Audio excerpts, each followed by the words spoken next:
تو اتنی ہی رقم میں بھی دوں گی۔ اس کی احتیاط کی تاکید اور انعام کی ترغیب پر میرے منہ سے نادانستگی میں نکلا، اگر انعام میں ڈیٹ پر جانے کا وعدہ بھی شامل ہو جائے تو 100% کامیابی کی ضمانت دیتا ہوں۔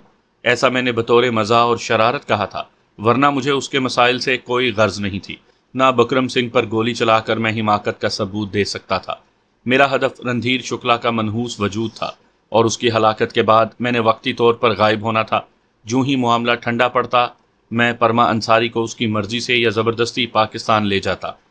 ایک دم اس کے چہرے پر تحیر ابھرا، آنکھوں میں گہرے شک کی پرچھائیاں نمودار ہوئیں۔ مجھے لگا تیر کمان سے نکل چکا ہے۔ افغانستان میں وائرلیس پر بات کرتے ہوئے میں اسے کئی بار ڈیٹ پر جانے کا کہہ چکا تھا، اور انداز بھی بینا یہی ہوا کرتا تھا، شرارتی اور مزاحیہ۔ اس کے ہونٹوں سے سرسراتی ہوئی آواز برآمد ہوئی، کون ہو تم؟ جواب دینے سے پہلے دروازے پر آہٹ سنائی دی۔ میں اس جانب متوجہ ہوا۔ دروازے میں چابی گھومنے کی آواز کے ساتھ ایک دم دروازہ کھلا اور 4 افراد دندناتے ہوئے اندر آئے۔ تمام کے ہاتھوں میں کلاشن کوفیں تھیں جن پر ریڈ ڈاٹ سائٹ لگی ہوئی تھی۔ ریڈ ڈاٹ ایسی سائٹ ہے جو فائرر کو نشانہ سادھنے میں بے حد سہولت دیتی ہے۔ اس کا سرخ نقطہ ہدف سے ملا کر لبلبی دبا دو، گولی ضائع نہیں جاتی۔ کرخت لہجے میں کہا گیا، ذرا سی حرکت پر بدن میں اتنے سوراخ ہوں گے کہ شمار ممکن نہ ہوگا۔ گو الفاظ لورا کی سمجھ میں نہیں آئے تھے کہ ہندی میں دھمکایا گیا تھا، لیکن کلاشن کوفوں کے خوفناک دہانے اور ان کا انداز سب کچھ باور کروانے کو کافی تھا۔ یہ کیا بےہودگی ہے؟ لورا نے دبنگ انداز اختیار کیا۔ بیبی، حکم کی تعمیل تمہیں بہت ساری اذیتوں سے بچا سکتی ہے۔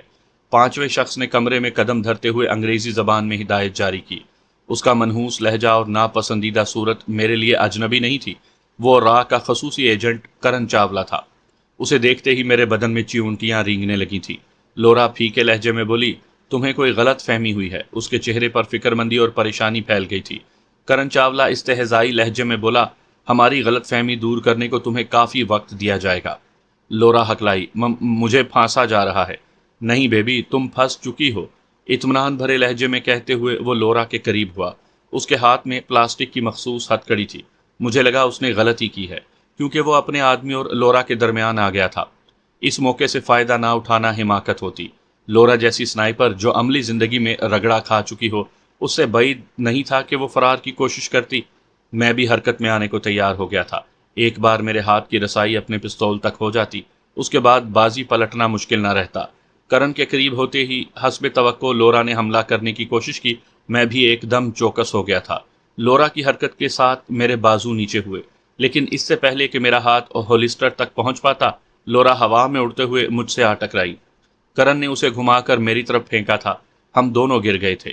وہ استہزائی انداز میں بولا، شاید تمہیں معلوم نہیں، کرن چاولہ ان شعبدوں سے متاثر ہونے والوں میں سے نہیں۔ ہمارے سنبھلنے سے پہلے کلاشن کوفوں کی نالیں ہماری گردن سے لگ چکی تھیں۔ 2 آدمیوں نے ہمیں زد میں لیے رکھا، جبکہ 2 تلاشی لینے لگا۔ لورا کی تلاشی لینے والے نے ذرا بھی رعایت نہیں برتی تھی، بلکہ کچھ زیادہ ہی باریک بینی کا مظاہرہ کیا تھا۔ لورا کے گریبان سے ایک چھوٹا سا پستول برآمد ہوا تھا۔ میرا گلاک بھی ان کے قبضے میں آ گیا تھا۔ کلائی کی گھڑی کے علاوہ انہوں نے میرے پاس کچھ نہیں چھوڑا تھا۔ گھڑی کے بچ جانے سے میں نے سکون کا سانس لیا تھا کہ وہ گھڑی ممتا باجی کی نشانی تھی جو انہوں نے بطور راکھی میری کلائی پر باندھی تھی۔ گو مسلمانوں میں راکھی باندھنے کا رواج نہیں، اور نہ میرا اس پر یقین ہے، لیکن اس رسم کے پیچھے جو پاکیزہ اور مقدس محبت کا احساس پنہاں تھا، اس کا کوئی بدل نہیں تھا۔ ہمارے ہاتھ پشت پر جکڑ دیے گئے۔ کیا حال ہے سندیپ چوپڑا؟ اس نے شہادت کی انگلی سے میری ٹھوڑی اٹھائی۔ سر،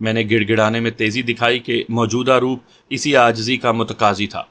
کرن چاولہ کا کہا بلند ہوا، تمہاری بڑی تعریف سنی تھی، کیا بکری کی طرح میں شروع کر دی ہے؟ میں لالچ میں آ گیا تھا سر۔ اس کا معنی خیز انداز عجیب لگنے کے باوجود میں اداکاری پر تلا رہا۔ کس کو نشانہ بنانے کا ارادہ تھا؟ وہ نپے تلے قدم رکھتا ہوا SR-1 کے قریب پہنچا اور ٹیلی اسکوپ سائٹ سے آنکھ لگا لی۔ ہم چپ رہے۔ جائزہ لے کر وہ دوبارہ میرے سامنے آیا۔ شکلا صاحب کی کوٹھی تک کتنا فاصلہ ہے؟ میں دھیرے سے بولا، 1500 میٹر۔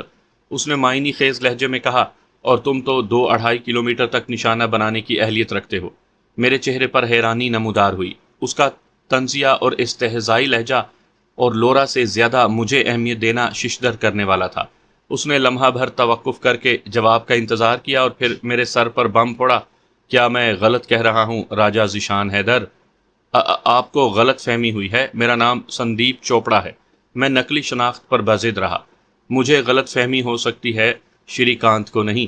یقیناً سامعین کو شری کانت یاد ہوگا، جو امریکہ میں سنائپر کورس کے دوران سردار کی گولی سے زخمی ہوا تھا۔ میری آنکھوں میں بے چینی ابھری۔ کرن چاولہ زہر خند ہوا۔ صحیح سوچ رہے ہو، تم ابتدا ہی سے ہماری نظروں میں ہو۔ مجھے تبھی محسوس ہو گیا تھا کہ بیڈ کے نیچے کوئی نرگواسی یعنی جہنمی چھپا ہے، بس کچھ سوچ کر مہلت دی تھی۔ وہ لورا کو مخاطب ہوا، بیبی تم کیوں اس کمینے کو مسلسل گھور رہی ہو؟ بزدل پاکستانی جاسوس مجھ سے خوبصورت تو نہیں؟ یقیناً اسے لورا کے گھورنے کا اندازہ نہیں تھا۔ میں نے کوئی جرم نہیں کیا، مجھے جانے دو ورنہ جواب دہی تمہارے لیے مشکل ہوگی۔ کرن متبسم ہوا۔ ملک کے سپہ سالار کے قتل کی منصوبہ بندی کرنا اور سنائپر رائفل کے ساتھ یوں رنگے ہاتھوں گرفتار ہونا کہ رائفل سپہ سالار کی کرسی پر فکس کی گئی ہو، تمہاری نظر میں کوئی جرم نہیں، یہ ثابت کرنا آسان نہیں ہوگا۔ میں انڈیا میں رائفل کا سودا کرنے آئی ہوں اور بس۔ کرن چاولہ اس کی برہمی پر محظوظ ہوا۔ یہاں کیا کر رہی تھی؟ مسٹر گپتا نے بلوایا تھا۔ لورا پہلے جھٹکے سے سنبھل گئی تھی۔ پاکستانی جاسوس کی سہایتا کرنا تمہاری مشکلات کتنی بڑھا چکا ہے، اس کا اندازہ تمہاری سوچ سے بھی بعید ہے۔ میں اسے نہیں جانتی۔ لورا مجھے پہچاننے سے مکر گئی تھی۔ کرن معنی خیز مسکراہٹ سے بولا، تو تربیت کیوں دے رہی تھی؟ کوئی ثبوت؟ وہ انکار پر ڈٹی رہی۔ بہت سارے ہیں، اطمینان سے کہتے ہوئے وہ اپنے آدمیوں کو ہدایت دینے لگا۔ بھاگنے والی کی لاش پا کر بھی تم سے باز پرس نہیں ہوگی، مگر کوئی نکل گیا تو ذمہ دار کی جان بھی ضرور نکلے گی۔ مسٹر کرن یقیناً تم غلطی کر رہے ہو۔ لورا جان چھڑانے کی کوشش میں لگی رہی۔ غلطی تو تم کر چکی ہو بیبی، اب خمیازہ بھگتو، اور یہ غلط فہمی بھی دل سے نکال دو کہ شکلا صاحب تمہاری مدد کر پائیں گے۔ پچھتاؤ گے۔ لورا ہار ماننے پر تیار نہیں تھی۔ شاید ایسا موقع نہ آئے۔ اس نے ہاتھ کے اشارے سے ہمیں لے جانے کو کہا۔ چلو اے، مجھے کلاشنکوف کی نال سے ٹہوکا دیا گیا۔ یہی حرکت لورا کے ساتھ بھی دہرائی گئی۔ کرن چاولہ مجھے بھی انگریزی ہی میں مخاطب کرتا رہا۔ انداز سے لگا وہ میرے بارے میں کافی کچھ جانتا تھا۔ اس کا نڈر چہرہ، بے خوف انداز، ذہانت اور مکاری سے لبریز آنکھیں، سڈول جسم، چوکس پن اور بات چیت واضح کر رہی تھی کہ وہ نہایت سخت حریف ثابت ہونے والا تھا۔ تحمل اور ٹھنڈا لہجہ اضافی خوبیاں تھیں۔ بڑکے مارنے کے بجائے وہ سلجھی ہوئی گفتگو کر رہا تھا۔ تو میرا شک درست تھا۔ کمرے سے نکلتے ہی لورا نے توپوں کا رخ میری جانب موڑا۔ میں ڈھٹائی سے بولا، مجھے تمہارے شک کے بارے میں جاننے میں ذرا بھی دلچسپی نہیں۔ بوتھا بند رکھو۔ میری پیٹھ میں کلاشنکوف کی نال چبوئی گئی۔ میں نے چپ سادھ لی کہ بعید نہیں تھا کہ وہ مار کٹائی پر اتر آتے۔ حدود سے تجاوز کرنا قیدیوں کے لیے باعث نقصان ہوتا ہے۔ تم نک کے قاتل ہو نا؟ لورا نے تصدیق چاہی۔ آواز اور انداز کی مماثلت اسے پہلے ہی کھٹک رہی تھی۔ اب میرا پاکستانی ہونا اور 2 کلومیٹر تک ہدف کو کامیابی سے نشانہ بنانے کی صلاحیت اسے یقین دلانے کو کافی تھی۔ میں نے چپ رہنے میں عافیت سمجھی تھی۔ اس کا نک اگر میرے ہاتھوں قتل ہوا تھا تو میرے ہاں کھانے کی دعوت پر نہیں آیا تھا کہ مجھے شرمندگی ہوتی۔ وہ میری تاڑ میں تھا۔ اگر اس کا داؤ کامیاب ہو جاتا تو آج میں آن جہانی ہوتا۔ کرن چاولہ باہر نہیں نکلا تھا۔ وہ ہمیں لفٹ کے پاس لے آئے۔ چاروں نہایت چوکس اور محتاط تھے۔ لورا چلتے ہوئے بھی کڑی نظروں سے مجھے گھورتی رہی۔ گزشتہ دنوں میں مبتدی بن کر سنائپنگ سیکھتا رہا، حالانکہ وہ اچھی طرح واقف تھی کہ میں اس سے اچھا سنائپر تھا، بلکہ نک کو قتل کر کے اس کا عملی ثبوت بھی میں پیش کر چکا تھا۔ یقین کرو تمہاری گرفت میں میرا ذرا بھر قصور نہیں۔ اسے مسلسل گھورتے پا کر میں بولے بغیر نہ رہا۔ اس نے دانت پیسے۔ تم نہایت ذلیل اور کمینے شخص ہو۔ میں نے طنزیہ ہنکارا بھرا، اس لیے کہ تمہیں زندہ چھوڑ دیا تھا۔ تمہاری چونچ بند نہیں ہو سکتی۔ ایک نے مجھے گھرکا اور لفٹ کے بٹنوں سے چھیڑ خانی کرنے لگا۔ ہلکے سے جھٹکے کے ساتھ لفٹ نیچے جانے لگی۔ لورا اسے خاطر میں نہیں لائی تھی۔ میری وجہ سے تم نک پر نشانہ نہیں سادھ سکتے تھے، تبھی مجھے دھوکے سے اٹھا دیا تھا نا۔ مجھے جھڑکنے والے نے اسے ڈانٹا، لڑکی تمہاری زبان کی کھجلی کیسے ختم ہوگی؟ لورا کو الفاظ نہیں تو لہجے اور انداز کو سمجھ جانا چاہیے تھا، لیکن وہ اسے اہمیت دیے بغیر میری طرف متوجہ رہی۔ تم نے بہت قیمتی اور بہترین سنائپر کو قتل کیا ہے، کم از کم۔ الفاظ اس کے منہ میں تھے کہ تنبیہ کرنے والا طیش میں آ کر بڑھا اور اسے گریبان سے پکڑ کر لفٹ کی دیوار سے لگا دیا۔ چھوکری، مجھے زبان بند کرنے کے اور بھی طریقے آتے ہیں۔ لورا کا چہرہ غصے اور توہین سے لال ٹماٹر ہو گیا تھا۔ مجھ سے حماقت سرزد ہوئی اور بے ساختہ بول پڑا، آپ کو ایک لڑکی کے ساتھ ایسا برتاؤ زیب نہیں دیتا۔ لورا کو چھوڑ کر وہ مجھ پر پل پڑا۔ 3 زناٹے دار تھپڑ مار کر مجھے گریبان سے پکڑا اور جھنجھوڑتے ہوئے دھاڑا، تم مجھے اخلاقیات سکھاؤ گے؟ میں ہونٹ بھیج کر خاموش ہو گیا تھا۔ کم ظرف دشمن سے اچھائی کی توقع ابز تھی۔ لفٹ کی حرکت رکنے پر میری خلاصی ہو پائی تھی۔ دروازے کی طرف دھکا دے کر اس نے میری تشریف پر لات رسید کی۔ میں بمشکل گرنے سے بچا تھا۔ اپنی بے عزتی اور میری ٹھکائی کروا کر لورا براؤن کے منہ پر بھی ڈھکن لگ گیا تھا۔ ہمیں لیے وہ پارکنگ میں پہنچے جہاں کالے شیشوں والی ویگن کھڑی تھی۔ اندر بٹھا کر انہوں نے ہمارے سروں پر موٹے کپڑے کے نقاب چڑھائے، یوں کہ کچھ بھی نظر آنا ممکن نہیں رہا تھا۔ ہلکے سے جھٹکے سے ویگن آگے بڑھی اور نامعلوم منزل کی طرف روانہ ہو گئی۔ ہم گھنٹہ بھر سفر میں رہے۔ اس دوران ٹریفک کی آواز، ہارن کا شور، انسانوں کی چیخ و پکار تسلسل سے ہماری سماعتوں میں گونجتی رہی۔ ویگن رکی اور لوہے کا بھاری دروازہ کھلنے کی آواز ابھری۔ ویگن آگے بڑھی، ہلکی سی چڑھائی کے بعد تھوڑا سا رینگی اور دوبارہ رک گئی۔ کسی نے مجھے بازو سے پکڑ کر بے دردی سے باہر گھسیٹا۔ میرا گھٹنا بری طرح سیٹ سے ٹکرایا تھا۔ ایسا ہی کچھ لورا کے ساتھ بھی ہوا تھا، کیونکہ اس کا زوردار انداز میں وحشی جانور کہنا میری سماعتوں تک پہنچ گیا تھا۔ بیچاری کو دوہری اذیت کا سامنا تھا۔ ایک جوان عورت جو خوبصورت بھی ہو، اسے قیدی بننے کے بعد کیا کچھ سہنا پڑ سکتا ہے، اس کا اندازہ کرنے کو زیادہ عقل مند ہونا ضروری نہیں، صرف بالغ ہونا کافی ہے۔ اور جب قید کرنے والے اخلاقی اقدار اور شرم و حیا کے تقاضوں سے ناواقف ہوں، تب تو تبصرے کی گنجائش ہی نہیں رہتی۔ تمہیں بدتمیزی کرنے کا کوئی حق نہیں، لورا نے جھلائے ہوئے لہجے میں احتجاج کیا۔ یقیناً کسی کم ظرف شودے نے ہاتھوں کی آوارگی سے اپنی غلیظ سوچوں کو اجاگر کیا تھا۔ ہلکے سے کہے کے ساتھ مکروہ ارادہ ظاہر ہوا، جو یقیناً لورا کی سمجھ سے بالاتر تھا کہ ہندی میں کیا کہا گیا تھا۔ کتی کے بچے غلیظ سور لورا کے ہونٹوں سے مغلظات نکلیں، جو ظاہر کر رہی تھی کہ وہ فراخ دلی سے اوباش فطرت کا مظاہرہ کر رہے تھے۔ مجھے لورا براؤن سے ہمدردی محسوس ہوئی۔ دھریندر شکلا جیسے بڑے شخص کو دھتکارنے والی نچلے درجے کے ملازموں میں پھنس گئی تھی۔ گو ان کا حوصلہ دست درازی سے آگے نہ بڑھتا، مگر ایسی گھٹیا حرکتوں کو برداشت کرنا بھی تو کسی عورت کے لیے کارےدار تھا، اور ان کے بڑوں کو تو یقیناً کوئی روک ٹوک نہیں ہونی تھی۔ 2-3 موڑ کر ہمیں سیڑھیاں اترنا پڑی۔ احتیاط سے قدم لیتے ہوئے میں سیڑھیاں گنتا رہا۔ 12 قدمچوں کے بعد ہموار فرش شروع ہو گیا۔ 10-15 قدموں کے بعد ہمیں رکنے کی ہدایت ملی۔ تالے میں چابی گھومی اور دروازہ کھلنے کی آواز ابھری۔ کسی نے میری ہتھکڑی کھول کر سر سے غلاف ہٹایا، اس کے ساتھ ہی دروازہ بند ہوا۔ میری آنکھوں کے سامنے قریباً 6 فٹ چوڑا اور 10 فٹ لمبا کمرہ تھا، جس کے ایک کونے میں 3 مربع فٹ کا 5 فٹ بلند بیت الخلا بنا تھا۔ باقی کمرہ ہر قسم کے ساز و سامان سے عاری تھا۔ میں پیچھے مڑا۔ داخلی دروازہ حوالات کی طرح لوہے کی مضبوط سلاخوں کا بنا تھا اور پوری دیوار جتنا چوڑا تھا۔ میرے قید خانے کے سامنے ہی لورا کا زندان تھا۔ دونوں کوٹھڑیاں ایک ہی حجم، ساخت اور حیت کی تھیں۔ درمیان میں 3 فٹ کی گلی تھی جو اتنی چوڑی تھی کہ ہم سلاخوں سے ہاتھ نکال کر ایک دوسرے کو بآسانی چھو سکتے تھے۔ وہ مجھے گھور رہی تھی۔ بھوری آنکھوں میں فکر مندی اور تشویش اس کی اندرونی حالت کا پتہ دے رہی تھی۔ ہمیں لانے والے واپس جا چکے تھے۔ وہ چند لمحے ساکت کھڑی رہی اور پھر سلاخوں کے قریب کمرے کی داہنی دیوار سے ٹیک لگا کر پاؤں پسارتے ہوئے مستفسر ہوئی، مجھے پھانسنے کی سازش میں تم بھی شریک تھے؟ میں ہنسا۔ پھانسا مجھے گیا ہے محترمہ، تو تم ایس ہو۔ اس کی نظریں کمرے کی چھت سے میرے چہرے پر منتقل ہوئیں۔ میں نے نفی میں سر ہلایا۔ میرا نام راجہ ذیشان حیدر ہے۔ میجر جینیفر ہینڈسلے سے تمہاری بابت کافی معلومات ملی تھیں۔ وہ میری بہت اچھی دوست ہے۔ وہ معنی خیز انداز میں بولی، صرف دوست؟ ہاں، میں نے اسبات میں سر ہلایا۔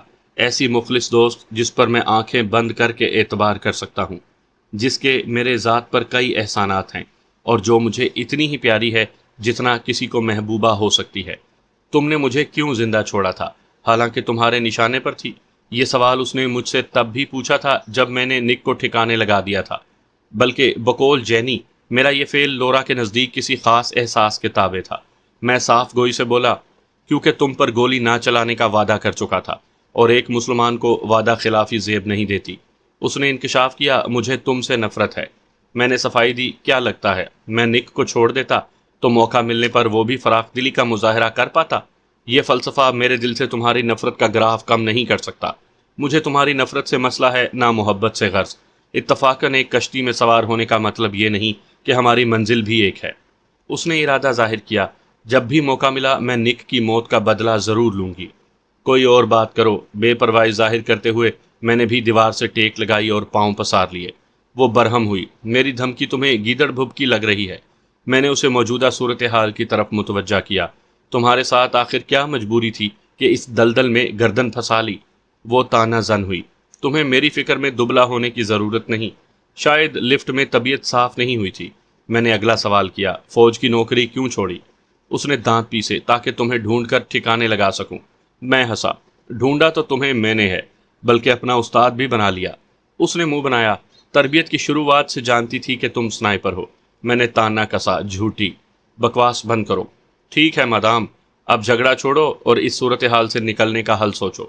تمہیں چھوڑوں گی تو نہیں۔ اس کی سوئی بدلے پر اٹکی تھی۔ میں شرارت سے بولا، کون کمبخت چاہے گا تم جیسی لڑکی اسے چھوڑ دے؟ موقع ملنے کی دیر ہے، پھر اپنا حشر دیکھنا۔ سمجھتا تھا تمہیں صرف گالیاں بکنے میں مہارت ہے، آج پتہ چلا دھمکیاں دینے میں بھی ثانی نہیں رکھتی۔ اس نے دانت پیسے، یہ تو وقت بتائے گا۔ میں بیزاری سے بولا، اچھا جتنی دھمکیاں یاد ہیں ایک ساتھ اگل دو، تاکہ اس کے بعد کام کی بات کر سکیں۔ اس نے آنکھیں بند کر کے خاموشی سادھ لی تھی۔ میں بھی سوچ میں کھو گیا۔ کرن چاولہ کا کہنا کہ میں شروع دن سے نظروں میں تھا، مجھے بہت کچھ سوچنے پر مجبور کر رہا تھا۔ اگر ایسا تھا تو وشال گپتا کی شخصیت بھی مشکوک ٹھہرتی تھی۔ البتہ یہ سمجھ سے باہر تھا کہ مجھے پہلے گرفتار کیوں نہ کیا گیا، اور اب ایسا کرنا کیوں ضروری تھا۔ یہ تو بالکل واضح تھا کہ بکرم سنگھ کے قتل کے منصوبے میں میری شمولیت وشال گپتا کی کوششوں کا نتیجہ تھی۔ ایک خیال یہ بھی ذہن میں ابھرا کہ کہیں جان بوجھ کر تو مجھے نہیں پھانسا گیا۔ ایک پاکستانی جاسوس جب انڈین آرمی چیف کو قتل کرنے کی کوشش کرتے ہوئے پکڑا جائے تو عالمی برادری نے تو متوجہ ہونا تھا، لیکن ساتھ ہی خیال آیا کہ نہ تو ان کے پاس ایسا کوئی ثبوت تھا کہ مجھ پر یہ جرم ثابت کرتے، اور نہ بکرم سنگھ کو قتل کرنے کی کوئی خاص وجہ تھی جس کے سہارے وہ پاکستان پر الزام عائد کرتے۔ ہمارا شری پتی آرکیڈ سے بمائے سنائپر رائفل کے پکڑے جانا کوئی ایسا ثبوت نہیں تھا جو دنیا کو قابل قبول ہوتا۔ وہ فقط میرا پاکستانی ہونا یا زیادہ سے زیادہ جاسوس ہونا ثابت کر سکتے تھے، اور دونوں ممالک میں آئے روز ایسے جاسوسوں کی پکڑ دھکڑ ہوتی رہتی ہے۔ اتفاق سے مجھے بکرم سنگھ کے قتل کی اصل وجہ بھی معلوم تھی کہ دھریندر شکلا اسے راستے سے ہٹانا چاہتا تھا۔ قدموں کی چاپ نے مجھے خیالات سے نکالا۔ وہ 3 مسلح افراد تھے۔ مجھے لگا لورا براؤن کا بلاوا آ گیا ہے، مگر انہوں نے میرے قید خانے کا دروازہ کھولا۔ 2 آدمیوں نے ہتھیار تانے اور تیسرا میرے ہاتھ جکڑنے لگا۔ لورا انہیں کڑی نظروں سے گھورنے لگی، مگر انہوں نے لورا کو کچھ نہیں کہا تھا۔ میرے سر پر سیاہ نقاب ڈال کر بصارتوں پر پردہ ڈالا اور قید خانے سے باہر لے آئے۔ میرا خیال تھا سیڑھیاں چڑھنا پڑیں گی، مگر 1-2 موڑ گھوم کر وہ مزید نیچے اترنے لگے۔ 12-13 سیڑھیوں کے اختتام پر چند قدم ہموار فرش پر لیے اور مجھے روک دیا۔ بیٹھ جاؤ، کرخت آواز میری سماعتوں میں گونجی، ساتھ ہی بازوؤں سے پکڑ کر نیچے کی طرف جھٹکا دیا گیا۔ میں دھپ سے نیچے بیٹھا۔ لوہے کی کرسی کا لمس محسوس ہوتے ہی میں نے پھریری لی۔ یقیناً وہ وقت آ گیا تھا جس کا اندیشہ ہر جاسوس کے دل میں جاگزیں ہوتا ہے۔ ہتھ کڑی کھول کر میرے ہاتھ کرسی کے دستے اور پاؤں کرسیوں کے پایوں سے باندھ دیے گئے۔ کرسی کے پائے زمین میں گڑے ہوئے تھے۔ کسی نے نقاب کھینچا۔ میری نظر سب سے پہلے کرن چاولہ کی منحوس شکل پر پڑی تھی۔ یقیناً بعض اچھی صورتوں کے عقب میں بھیانک چہرے چھپے ہوتے ہیں۔ وہ اچھا خاصا پرکشش اور وجیح مرد تھا، جسمانی لحاظ سے بھی مضبوط اور سڈول نظر آتا تھا۔ جس اطمینان سے اس نے لورا کا حملہ ناکام کیا تھا، اس سے صاف ظاہر تھا کہ اچھا لڑاکا تھا۔ دوسرے کے بارے دل میں پیدا ہونے والے احساسات شکل و صورت اور خوبصورتی اور بدصورتی کی تمیز سے مبرا ہوتے ہیں۔ کبھی نہایت بدصورت نظر آنے والے شخص کو دیکھ کر انسان کی ساری تھکن دور ہو جاتی ہے اور دل میں خوشی کی لہریں دوڑ پڑتی ہیں، جبکہ نہایت خوش شکل اور خوبرو شخص کو دیکھ کر انسان بیزاری، کوفت اور تنگی محسوس کرنے لگتا ہے۔ اس کے چہرے سے ہٹا کر میں نے نظریں گھمائیں۔ دیواروں پر ایذا رسانی کے مختلف آلات لٹکے ہوئے تھے۔ چھت میں لوہے کے مضبوط کڑے لگے تھے جن کے ساتھ زنجیریں لٹک رہی تھیں جو قیدی کو لٹکانے کے لیے تھیں۔ چاروں طرف سرسری نظر دوڑا کر میں دوبارہ اس کی طرف متوجہ ہوا۔ کیا حال ہے جوان؟ گفتگو کی ابتدا اس نے یوں کی کہ گویا میرا انٹرویو لے رہا ہو۔ الحمدللہ، میں نے سندیپ چوپڑا کا نقاب اتارنا غنیمت جانا تھا۔ لمبی چوڑی تفصیلات میں پڑھنے کے بجائے بس اتنا اگل دو کہ تمہاری انڈیا آمد کا مقصد کیا ہے۔ بتانے کا فائدہ جب تم نے یقین ہی نہیں کرنا۔ وہ دوستانہ انداز میں متبسم ہوا۔ کوشش تو کرو۔ ذاتی کام سے یہاں آیا ہوں۔ جاسوسی کا ارادہ ہے، نہ دہشت گردی مقصود ہے، وہ مزاحیہ لہجے میں بولا، اور ذاتی کام کی نوعیت انڈین آرمی چیف کا قتل ہے۔ اگر میں تمہاری نظر میں تھا تو یقیناً اصل وجہ سے بھی واقف ہوگے۔ بدقسمتی سے اس نے اسبات میں سر ہلایا۔ البتہ تمہارے مشن سے لا علم ہوں۔ مجھے اپنے دشمن کی تلاش یہاں کھینچ لائی ہے۔ کون ہے؟ راجپال راجپال امریکہ کورس میں ہمارے ساتھ تھا، بعد میں سردار کے ہاتھوں وزیرستان میں قتل ہوا، اب میں نے اسی کا نام استعمال کرنے کا فیصلہ کیا تھا۔ راجپال، اس نے سوالیہ انداز میں دہرایا۔ میں نے کہانی گھڑی۔ شری کانت کے ساتھ یہ صاحب بھی امریکہ کورس میں ہمارے ساتھ تھے، بعد میں افغانستان محاذ پر اس کی وجہ سے میری بیوی معذور ہوئی، اور اسے معلوم تھا کہ پلوشہ میری بیوی ہے، تبھی اس نے گھٹیا حرکت کی۔ یقیناً بدلہ لینا میرا حق بنتا ہے۔ مجھے گہری نظروں سے گھورتے ہوئے اس نے نشست چھوڑی اور عقوبت خانے سے باہر نکل گیا۔ چند منٹ کے بعد واپس آ کر اس نے نشست سنبھال لی۔ کہانی اچھی گھڑی ہے، میں پھیکی مسکراہٹ سے بولا۔ کہا تھا یقین نہیں کرو گے۔ وہ طنزیہ لہجے میں بولا، اگر تمہارا خیال ہے راجپال کی موت کی خبر بھارت سرکار تک نہیں پہنچی تو اسے سادگی کے علاوہ کوئی نام نہیں دے سکتا۔ راجپال کی موت؟ میں نے گہرے تعجب کا اظہار کیا تھا۔ اس نے تنبیہ کی، جان بچانے کی کوشش میں خود کو مزید پھنسا رہے ہو۔ راجپال کا ذکر تمہیں اس کی موت کا ذمہ دار ٹھہرا رہا ہے۔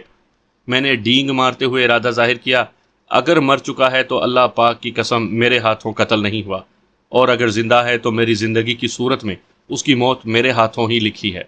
وہ فلسفیانہ لہجے میں بولا، برخوردار، خالی خولی قسموں کو ثبوت نہیں مانا جاتا، بلکہ تمہارے مذہب میں بھی ملزم کو قسم کھانے کے بل بوتے پر بے گناہ تصور نہیں کیا جاتا۔ میں نے پوچھا، کیسے یقین آئے گا؟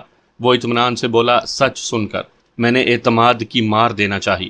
سچ بتا تو دیا ہے، اب کون سا جھوٹ سننا ہے؟ اس بارے میں رہنمائی کر دو، بے چوں چراں تسلیم کروں گا۔ سلطان دادا سے کیا تعلق ہے؟ کوئی نہیں، صرف سر چھپانے کا ٹھکانہ چاہیے تھا۔ جانتے ہو تم نے کتنے افراد کو قتل کیا تھا؟ قتل میرے مرنے والے ساتھی نے کیے تھے، میں بے قصور ہوں۔ وہ کھل کھلا کر ہنسا۔ جس کے ہاتھ میں تم نے پستول پکڑایا تھا اس کے گرنے کا انداز بتا رہا تھا کہ گولی چلانے والا وہ نہیں۔ ایک نظر ڈال کر ہی میں سمجھ گیا تھا کہ اصل قاتل کوئی اور ہے، تبھی تمہیں وہاں سے نکلنے کا موقع دیا تاکہ تمہارا مشن کھل جائے۔ آپ جو سمجھیں، میرا بیان یہی ہے کہ گولی چلانے والا میں نہیں ہوں۔ عام آدمی یوں درست فائر نہیں کر سکتا، ایسا کوئی پیشہ ور سنائپر ہی کر سکتا ہے جو تم ہو۔ میں نے رد کیا، سنائپر مخصوص رائفل سے اچھا فائر کر سکتے ہیں، پستول سے نہیں۔ میں نہیں مانتا عام مجرم اتنے منظم طریقے سے ایجنسیوں کی آنکھوں میں دھول جھونک سکتے ہیں۔ تمہیں یہاں پہلے سے موجود جاسوسوں کی مدد حاصل تھی، اور بہتر ہوگا کہ تمام جاسوسوں کے ٹھکانے اگل دو۔ جب جاسوس پکڑا جاتا ہے تو کیا اس کے ساتھی اپنے ٹھکانوں پر ٹکے رہتے ہیں؟ معنی خیز مسکراہٹ سے اس نے نفی میں سر ہلایا۔ یقیناً ایسا نہیں ہوتا، البتہ اپنے قتل ہونے والے ساتھیوں کی خبر سن کر ٹھکانے تبدیل کرنے کی ضرورت کم ہی محسوس کی جاتی ہے۔ میں نے سلطان دادا کے اڈے اور اس سے متصل ہوٹل کے بارے میں صاف گوئی سے اگل دیا۔ اس کے ساتھ ہی دماغ میں ممتا باجی کا معصوم چہرہ لہرایا اور میرا دل بری طرح دھڑکنے لگا۔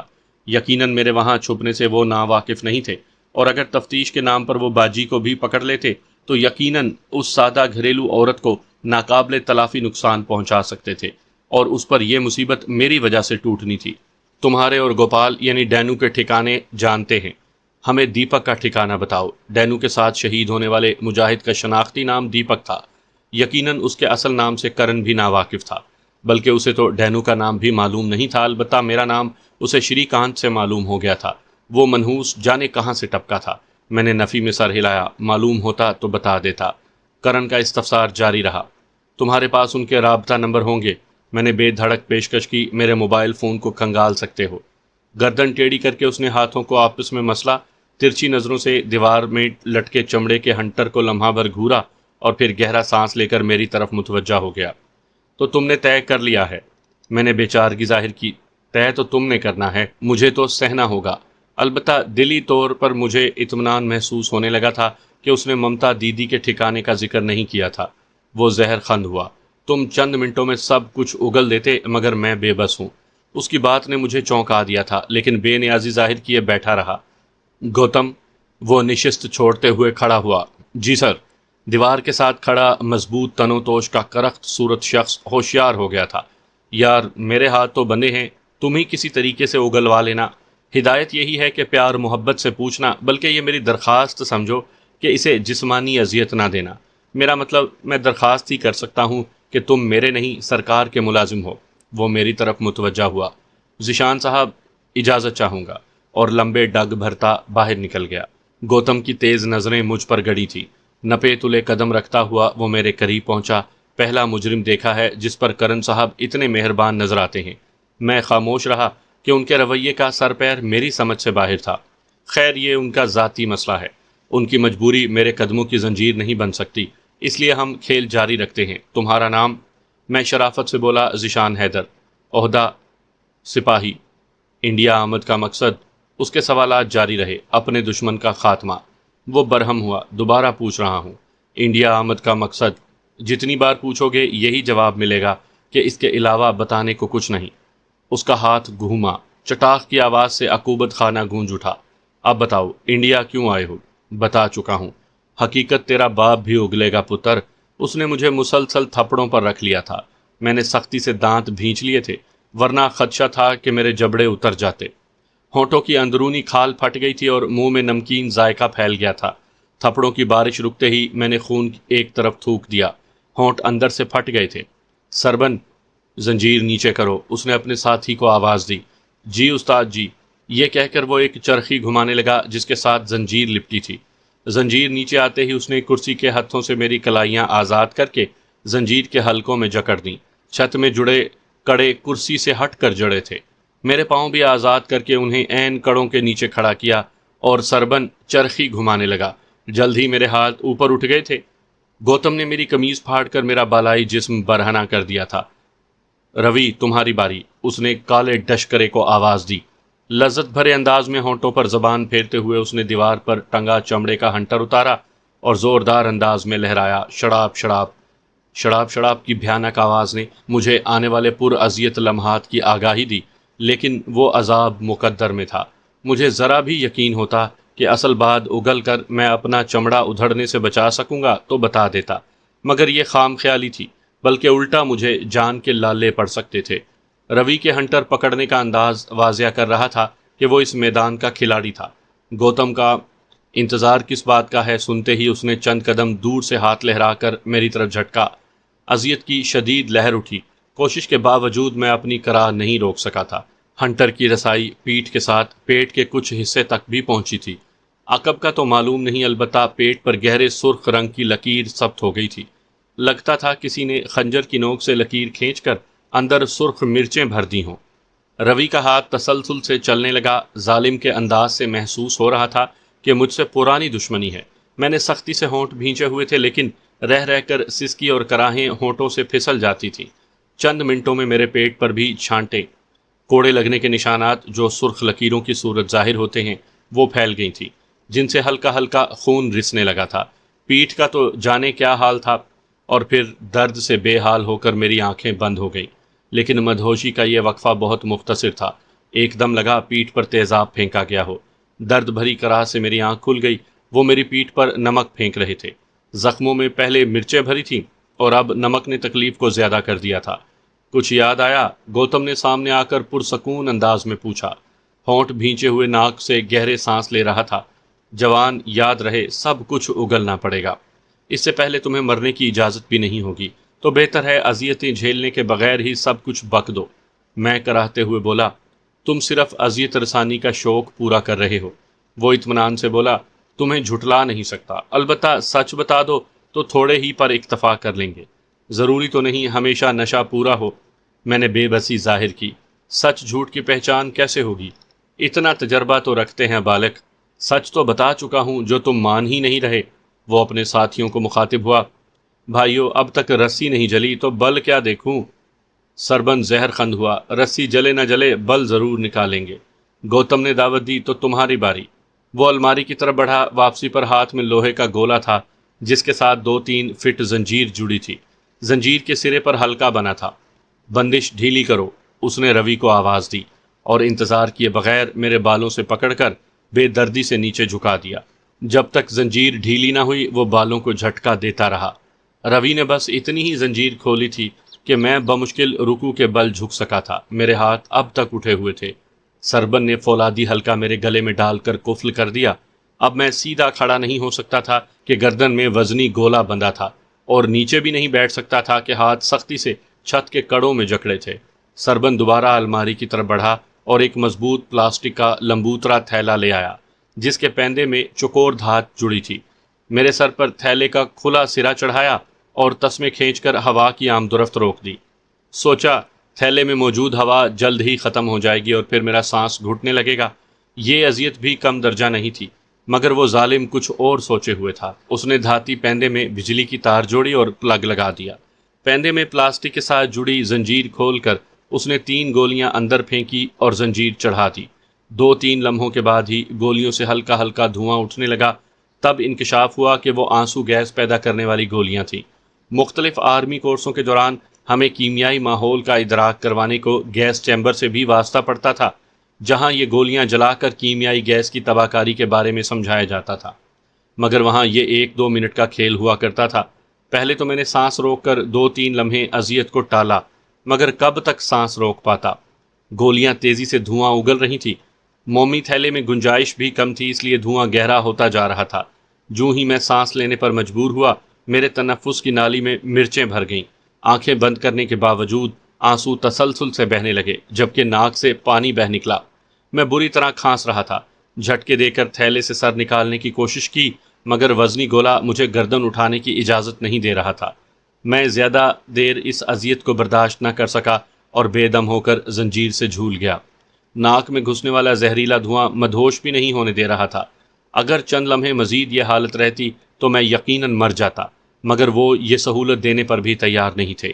میرے تڑپنے کی شدت میں کمی آتے ہی انہوں نے گردن کی بندش ڈھیلی کر کے تھیلے کو اوپر سے پکڑ لیا تاکہ دھواں کمرے کی فضا کو آلودہ نہ کر سکے۔ تازہ ہوا ملتے ہی میں گہرے سانس لینے لگا۔ ناک سے رینٹ اور منہ سے رال بہہ رہی تھی۔ تنفس کی نالی اور پھیپھڑوں میں جیسے مرچیں بھری ہوئی تھیں۔ ایک ظالم نے میری کھال ادھیڑ کر جلد کو اذیت پہنچائی تھی تو دوسرے نے اندرونی نظام کو درہم برہم کر دیا تھا۔ اس نے مجھے زیادہ آرام کا موقع نہیں دیا تھا۔ 3-4 گہرے سانس ہی لے پایا تھا کہ اس نے پھر میرے سر پر تھیلا چڑھا دیا۔ کھانس کھانس اور چھینک چھینک کر میں بے حال ہو گیا تھا۔ لگ رہا تھا صدیوں سے اس اذیت میں پھنسا ہوں، اور یہ کھیل تب تک شروع رہا جب تک میں زنجیر سے جھول نہیں گیا۔ پانی کا جگ میرے چہرے پر انڈیل کر وہ ہوش میں لائے تھے۔ اندرونی اذیت میں مجھے جسمانی تکلیف بھول گئی تھی۔ گوتم ہنسا۔ بتا دے شہزادے، کیوں اپنی جان کے دشمن بنے ہوئے ہو؟ مگر میں جواب دینے کے قابل نہیں تھا۔ گہرے سانس لے کر آنسو گیس کا اثر زائل کرنے کی کوشش کرتا رہا۔ وہ منہ بناتے ہوئے بولا، دونوں ہی نکمے ہو، مجھے خود ہی کچھ کرنا پڑے گا۔ میں ذہنی طور پر نئی اذیت کا سامنا کرنے پر تیار ہو گیا تھا کہ اب یوں بھی یہی میرا مقدر تھا۔ اس نے بہت سادہ طریقہ اپنایا تھا۔ میری کلائیوں سے بجلی کی ننگی تار لپیٹ کر کرنٹ دینا شروع کر دیے۔ پہلے جھٹکے کے ساتھ میرے حلق سے تیز چیخ نکلی اور پھر یہ سلسلہ شروع ہو گیا۔ ان کے ہاتھ دل پسند مشغلہ آ گیا تھا۔ جس شخص کو ظلم کر کے سکون ملے وہ کب جلد سیر ہوتا ہے۔ بجلی کے جھٹکوں سے میرا بدن ریشے کے مریض کی طرح کانپ رہا تھا۔ یہ سلسلہ بھی میری بے ہوشی تک جاری رہا۔ دوبارہ آنکھ زندان میں کھلی تھی۔ میں اوندھے منہ لیٹا تھا اور سماعتوں میں لورا براؤن کی ہلکی ہلکی آوازیں آ رہی تھیں۔ ریجا، ریجا یعنی راجا۔ میں نے سیدھا ہونا چاہا اور ہونٹوں سے بے ساختہ کرا خارج ہوئی۔ آرام سے، آرام سے۔ اس کی آواز میں فکر مندی اور ہمدردی گھلی تھی۔ میرا بالائی بدن برہنہ تھا اور اب تک زخموں پر نمک لگا تھا۔ حد درجے کی کمزوری اور نقاہت محسوس ہو رہی تھی۔ گھڑی پر نگاہ دوڑائی، رات کے 3 بج رہے تھے۔ آزمائشی رات کی چند گھڑیاں اب تک باقی تھیں۔ نہا لو۔ لورا براؤن نے میرے زخموں پر لگے نمک کی وجہ سے مجھے مشورہ دینے میں تساہل نہیں برتا تھا۔ اچھی خاصی گرمی تھی۔ بلب کی پیلی روشنی ماحول کو مزید پراسرار بنا رہی تھی۔